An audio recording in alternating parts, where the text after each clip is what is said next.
दोस्तों आपको पता ही होगा भारत के प्रधानमंत्री नरेंद्र मोदी पहुंचे हुए हैं यूएई और कतर वगैरह के दौरे पर। बल्कि अब तक तो वो दौरा कंप्लीट भी हो चुका है।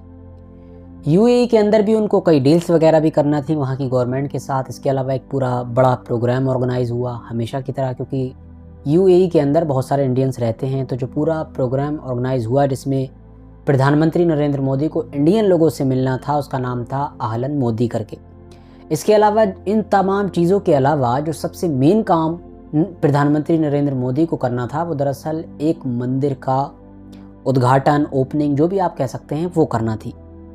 बहुत सारे लोग कंफ्यूज भी हैं कि क्या यूएई के अंदर मंदिर पहले से था या ये पहला मंदिर है। तो मैं आपको बता दूं कि मंदिर पहले से था यूएई के अंदर, यानी कि यूनाइटेड अरब एमिरेट्स के अंदर।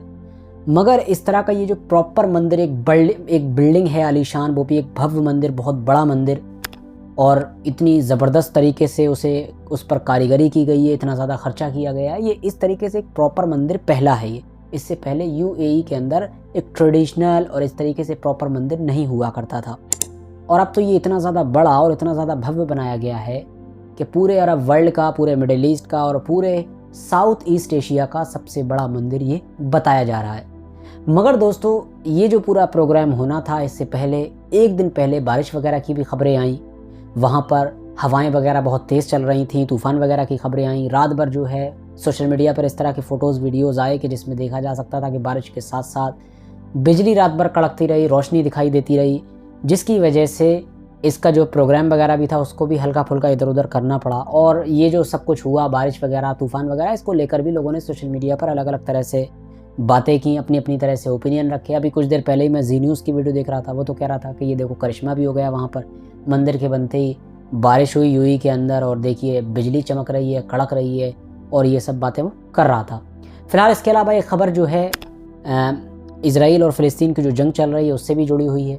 आपको पता है उसमें 3 ग्रुप जो हैं शामिल हैं, ट्रिपल एच, हिजबुल्ला, हमास और हूती।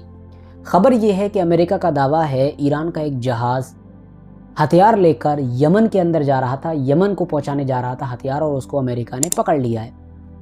वैसे हम सभी को पता है कि हिजबुल्ला और हूती ये दोनों ग्रुप ऐसे हैं कि खुले तौर पर ईरान ही इनको बैक करता है, ईरान ही इनको हथियार सप्लाई करता है, ईरान ही इनको ट्रेनिंग देता है।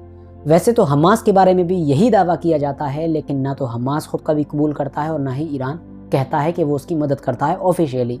इसराइल वगैरह दावा करते रहते हैं, लेकिन ये दोनों आपस में कबूल नहीं करते हैं। लेकिन हूती और हिजबुल्ला इसी की ही मदद से चलते हैं। बल्कि हिजबुल्ला जैसे ग्रुप तो ऐसे हैं जिनको इस्टेब्लिश ही ईरान ने किया था, मतलब उसके ही कहने पर, उसकी ही कोशिशों से उसकी बुनियाद रखी गई थी। तो कुल मिलाकर इस वक्त जंग में हैं हूती लोग, तो जाहिर है उनको हथियार वगैरह की ज़रूरत तो है ही। तो हथियार वगैरह सप्लाई किए जा रहे थे ईरान की तरफ से यमन के अंदर हूतीज़ के लिए। अमेरिका के मुताबिक उसने उनको पकड़ लिया है। हालांकि अभी तक यमन और ईरान की तरफ से इसको लेकर कोई भी रिस्पॉन्स नहीं आया। उन्होंने अभी कोई बात ना तो कबूल की है इससे रिलेटेड और ना ही उसको डिनाई किया है। इसके अलावा दोस्तों आप लोगों ने नोटिस किया होगा कि पिछले कुछ दिनों से जो लगातार अमेरिका और ब्रिटेन की तरफ से यमन पर एयर स्ट्राइक्स हो रही थी वो भी नहीं हो रही हैं। तो इसके पीछे का भी एक बहुत बड़ा रीज़न खुलकर सामने आया है। दरअसल बताया ये जा रहा है कि कुछ अरब देश जैसे कि कतर, कुवैत, ओमान और यूएई वगैरह, इन सब ने अमेरिका को मना कर दिया है कि अब आप जो है हमारा एयर स्पेस और हमारा ये जो पूरा सिस्टम आप यूज़ कर रहे थे इतने दिनों से, अब यूज़ नहीं कर सकते हो।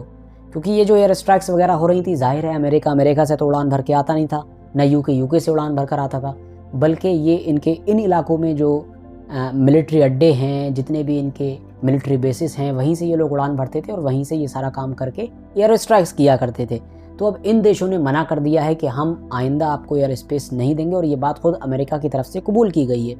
और ऐसा इसीलिए किया गया है क्योंकि इन सारे देशों में जो हुकूमतें हैं, जो बादशाहत है, जो गवर्नमेंट है, उसके ऊपर अपनी आम पब्लिक का प्रेशर बढ़ता जा रहा है।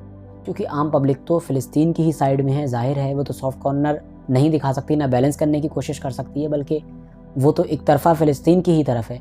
प्रेशर हद से ज़्यादा बढ़ता जा रहा है। तो अब इन हुकूमतों को ये डर सता रहा है कि कहीं ऐसा ना हो इनकी मदद करने के चक्कर में या बैलेंस करने के चक्कर में हम इंटरनली अपना कोई नुकसान कर लें।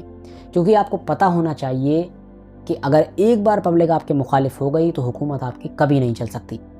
हार्ड पावर से हुकूमतें कायम की जा सकती हैं या फिर की जाती हैं, हार्ड पावर के ज़रिए से आप ज़्यादा से ज़्यादा एरिया कैप्चर कर सकते हैं, अपनी हुकूमत बना सकते हैं। लेकिन अगर उसे बचाए रखना है, उसको आगे तक चलाना है, मैनेज करके रखना है, तो आपको सॉफ्ट पावर का इस्तेमाल करना होगा, आम लोगों को खुश रखना होगा, तभी आप हुकूमत कर सकेंगे। तो जाहिर है जब आम पब्लिक नाराज़ हो जाएगी तो फिर क्या ही बचेगा। इसीलिए आम पब्लिक के ओपिनियन को भी और उनका जो ओपिनियन उनकी हुकूमत को लेकर है उसको बचाए रखना अब हुकूमतों की जिम्मेदारी बन चुकी है अरब दुनिया में भी। इसके अलावा दोस्तों एक खबर है अफ्रीका से। अफ्रीका, साउथ अफ्रीका नहीं, साउथ अफ्रीका तो एक देश है। अफ्रीका के अंदर मैं पूरे अफ्रीका की बात कर रहा हूँ, जो पूरा एक महाद्वीप है, जैसे कि हमारा एशिया या फिर यूरोप वगैरह है। तो यहाँ पर एक देश पड़ता है जिसका नाम है मेडागास्कर करके। ये देश थोड़ा अलग हटके आप देखेंगे, मैप में लगा दूंगा तो आप देख सकेंगे, है अफ्रीका में, थोड़ा अलग हटके है, मतलब समुद्र के एंगल से। तो इस देश में एक बड़ा कानून पास किया गया है जिसकी खूब ज़्यादा चर्चाएं हो रही हैं पूरी दुनिया भर में। ये कानून पास हुआ है रेप से रिलेटेड।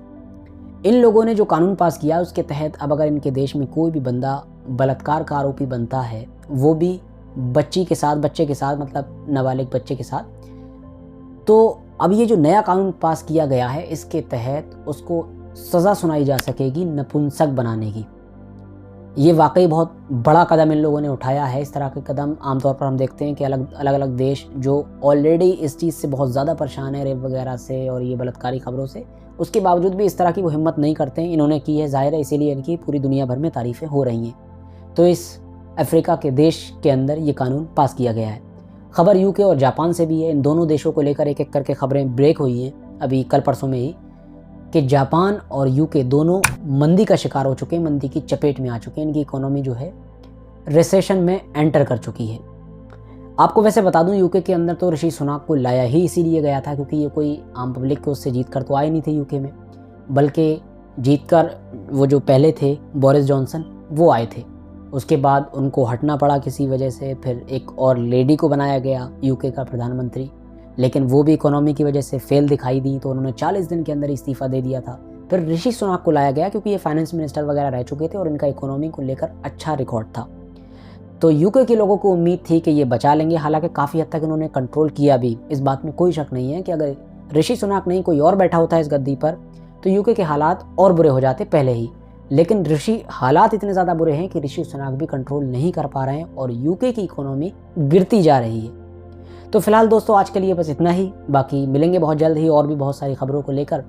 अगर वीडियो इन्फॉर्मेटिव लगी हो और काम की लगी हो, पसंद आई हो, तो वीडियो को लाइक करने के साथ साथ दोस्तों के साथ ज़रूर शेयर करें और इस चैनल को ज़रूर सब्सक्राइब करके रखें ताकि जब भी मैं आइंदा वीडियो डालूँ तो आप लोगों तक सबसे पहले पहुँच सके।